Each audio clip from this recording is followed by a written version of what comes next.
आवेश और आक्रोश में जो समझाने की प्रवृत्ति होती है, तो व्यक्ति को बात समझ नहीं आती, समझाने वाले के शब्द ही प्रभावित करते हैं। शब्दों में आक्रोश, आवेश, तेजी, उसी का असर इतना पड़ता है। उसको क्या समझना है वो समझने की जरूरत है। ऐसे हम लोग किसी गाँव में गए, 11 बजे पदयात्री अच्छे कर गए, जगह मिली थी, तो एक घर पे घुस गए गाँव में, पूछा यहाँ कौन रहता है, तो अच्छा कर रहा है। मैंने कहा जगह मिली क्या? 2 बच्चे बाहर आए, 2 बच्चे बाहर आए और कहने लगे हाँ माता जी, जैन संतों के लिए हमारा घर सदा खुला है, हमारे माता पिता को स्वागत करते हैं, सम्मान मिलता है, आ जाएगा। हमारे माता पिता का बोले सब बाहर है, तो मैंने 2 बच्चे तुम्हारे कहने से हम आना है, ये उचित नहीं है। बोले माता जी बिल्कुल उचित है, आप आ जाइए, हमारे माता पिता राजी होंगे, खुश होंगे, हमको धन्यवाद देंगे, नाराज होंगे। आप यदि नहीं रुकोगे तो हमको तकलीफ होगी और हमारे माता पिता कहेंगे तुम ये अच्छा नहीं। मैं बात में कहने लगी बच्चों बताओ कभी तुम लड़ते हो? तो बोले हंसने लगे, बोले लड़ते थे हम नहीं लड़ते। मैंने कहा क्या हुआ? ये रोज मम्मी ने कहा कि आपके बेटे बेटी दोनों खूब अधिक तेजी में लड़ाई करी और इतनी लड़ाई करी कि मेरे को भी टेंशन हो गया।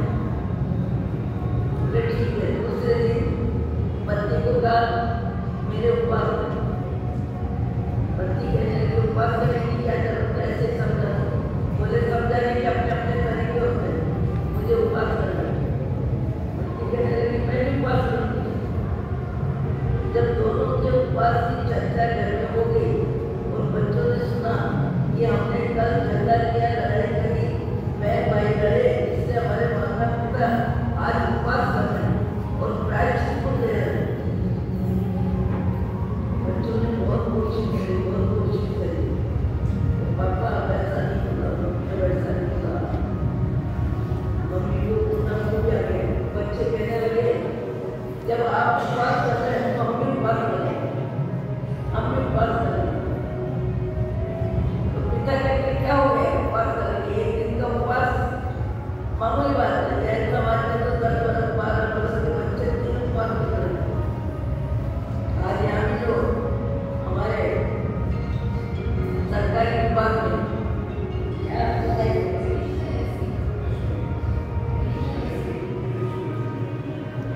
आज आपने बेले का पाना किया, तालाब को देखा है, हमारे 84 में लोग बोलता है आज 10 परिवार के सदस्य केवल 5 के आगे संस्कार अपने अपने होंगे, सोच अपने अपने होंगे।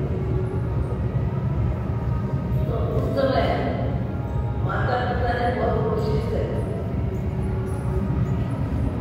बच्चों ने कोशिश करी कि माता पिता मान जाए और उपवास नहीं करें। पिताजी ने एक शब्द बोल दिया पत्नी को कि अब यदि झगड़ा नहीं होगा तो उपवास नहीं करेंगे। आज तो परिणाम है उनका तो प्रायश्चित करना होगा। तो पत्नी ने उपवास किया, इतना ही नहीं दोनों बच्चों ने भी उपवास किया, घर में चारों ने उपवास किया। मम्मी की आंखों में पानी आने लगा। पिता कहते हैं घबराओ मत, ये करने की जरूरत नहीं, बच्चों को शिक्षा देनी है, संस्कार देने हैं, तो थोड़ा उचित निर्णय लेने में मन को मजबूत भी करना पड़ेगा। वो बच्चे मुझे